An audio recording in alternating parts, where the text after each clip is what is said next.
This is our Crenshaw v. Orchard v. JD, and I'm Daniel. I am the mediator. My name's Jose and I'm representing Orchard Hardware.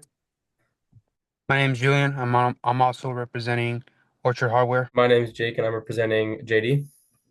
My name is Sebastian, and I'm representing Mr. Crenshaw. Hello, I'm Mr. Crenshaw. I'm 62 years old. I specialize in special education ed teacher. I'm a father of three, and today I'm suing Arch Supply Hardware for negligence concerning my injuries in their store. I remember it as if it was yesterday. On May 16, 2009, while shopping at Osh, I encountered an unmarked step ramp at the east side entrance. Crowded merchandise place blocked my view as I stepped into the ramp. I twisted my ankle and fell, striking my head on the asphalt, which I suffered a serious injury with my brain fluid leaking from my nose. Witnesses, including my wife, the store managers, and others shoppers, were there. Later on, I have identified several violations of safety standards, including the ADA and the California Building Code, due to the ramp's slope. Safety engineer Jim Fyan provided evidence of these violations. OSH neglected to repair or warn customers about the hazards. In contrast to the marked West Side ramp, where there were hazards, it was painted, and OSH contributing to the accident by placing distracting displays, as well as a record of medical records that pretty much has head trauma, stiff neck, ankle pain, depression. For the rest of my life, I will be on medicine and have to go to therapy, as well as I lost my job, meaning no wages. I will also be losing enjoyment in life because I like martial arts and I like to teach. But now, because of my disabilities, I can't, and now I'm emotionally distressed and depressed. So I understand Mr. John's accusations and why his beliefs.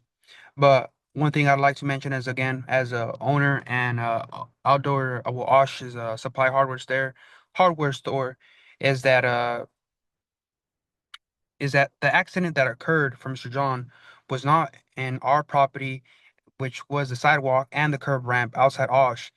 Um, this is not a property. This is not a responsibility. If anything, this falls onto JD's properties, who is legally responsible for the common area, which this means they either this means that they own it, they have to maintain it, they repair it, and they have to control it as well. And they have to always reinsure that it meets the government regulations. And this is also stated in the CNC and ours, which is the contracts. Osh has no authority over the sidewalk and the ramp. We as us as a store, we cannot modify, we cannot repair, and we cannot redesign what's happening outside the common area. And Osh cannot control the pedestrians' traffic as well. And once again, this all belongs to JD. The ramp was compliant and safe. It met the ADA compliant, CBC compliant. Not it wasn't steep as he stated. It had no defects as well, and Osh created no hazard. I mean, to prevent his accident.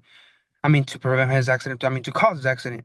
The plaintiff also admitted that when he was walking, he wasn't watching his step. He was just walking. He was distracted by, I believe, by some fans, which ultimately caused his accident, which he missed the step on the curve. And this is just it contributes to his accident, which Osh didn't have no role in that. But you know.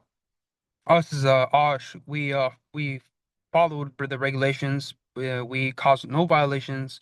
We neglected nothing, no neglectance, and we ultimately not really, we are really responsible for his injury, and legally and contractually, it falls onto JD's lap, and not Osh, and that is my statement.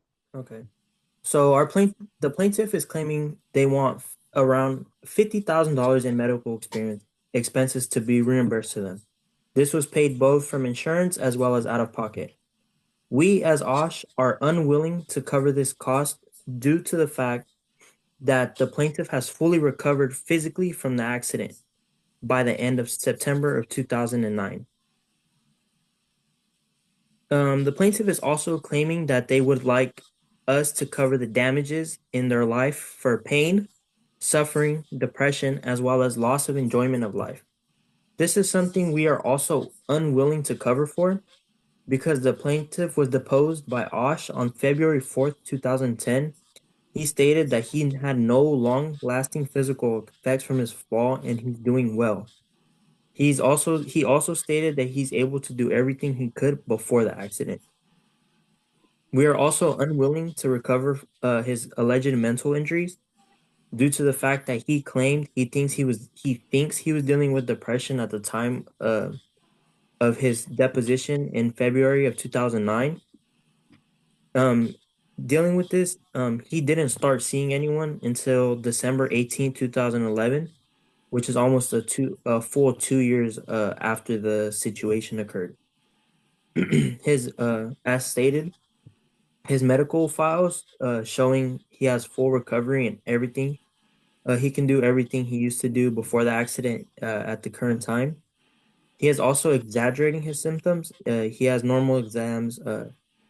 He has also stated, it's also stated by by two different doctors, Dr. Tanya Warwick as well as Dr. Kurt Miller, that he asked them to write letters claiming he's unable to work as a result of his injuries. However, they refused because he's medically fine to work, which means his emotional and long-term injury claims are unsupported.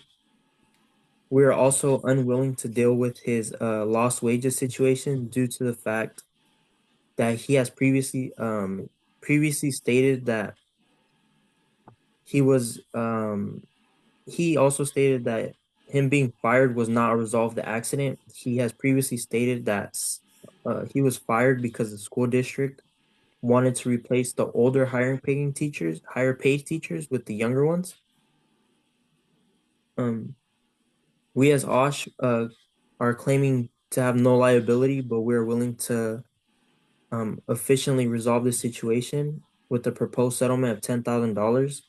This will be paid to the portion of the Fireman's Fund Insurance Company premium that covers the common area per our CCNR with J&D.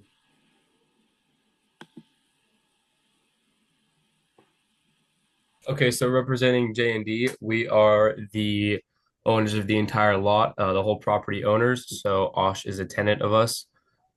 So according to our CCNR, we are required to have liability insurance that protects Osh, which would fall in this situation. So therefore, we will protect Osh and cover what happens from this lawsuit. What we decided to settle on is, like Osh said, a lot of the things that Mr. Crenshaw are claiming are completely false and unrelated to this accident. Such things as depression, mental trauma and issues, and the loss of job. None of that is related to us at all. He had a hurt knee and a little bit of head trauma, which resulted in about $50,000 worth of medical bills. This is what we agreed to cover. So we decided to split that up. We would pay 40%. We'd pay $40,000, and Osh would pay $10,000. So yeah, so we agreed to settle jointly. We would be covering 90% of the costs, and Osh would be covering 10% of the costs. That would award $40,000 from us to the plaintiff, and then $10,000 from Osh to the plaintiff. Like we said, this is pretty much due to no one's fault but Mr. Crenshaw's. As far as his claims about the ramp not being in compliance with ADA standards, Mr. Crenshaw had no disability at the time, so therefore he cannot claim anything to do with ADA compliance as he is not a disabled person. So as far as this, pretty much the only reason that Mr. Crenshaw fell was due to his own negligence of turning around and looking at the sale that Osh had in front, which the sale was also completely compliant with our CCNR and what they're allowed to do. So therefore, we agreed to pay Mr. Crenshaw a total of $50,000, us covering 90% of that being 40,000, and Osh covering 10% of it being 10,000.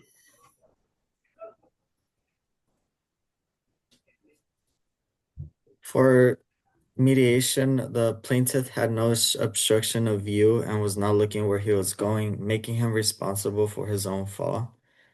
JD must maintain general liability insurance that covers OSH, so JD's insurance must indemnify OSH for personal injuries occurring in or upon the common area.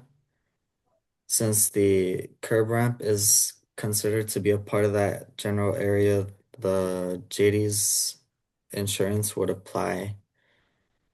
We know that OSH has no real authority to repair or alter anything in the common area without the permission of JD. So for them to do anything or to repair anything, they can't. So this would not put them at fault. It will relieve them of any liability. OSHA is also recovered. OSHA is required to keep the area clean and clear from anything. So that's why Mr. Crenshaw did not have anything in his path, and he admitted it. So and so the plaintiff, he tried to shift the blame to OSH for the hazard, but further analyzing the situation and looking into the insurance obligations, we can see that JD is most liable. OSH only has to pay 10% of the repercussions, even if they had nothing to do with it. He was originally asking for 2.5 million due to pain and suffering, emotional and long-term injury, medical expenses, and salary wages lost. But we know that he was not going to receive any future wages. He was to be fired, and his long-term injuries and all that, it was an over-exaggeration. OSH is not going to be paying for any of this, any of the mental or emotional damages. And again, JD only has to pay 40,000 and OSH will pay 10% of that, totaling 50,000. In all, JD has most liability here. And thank you.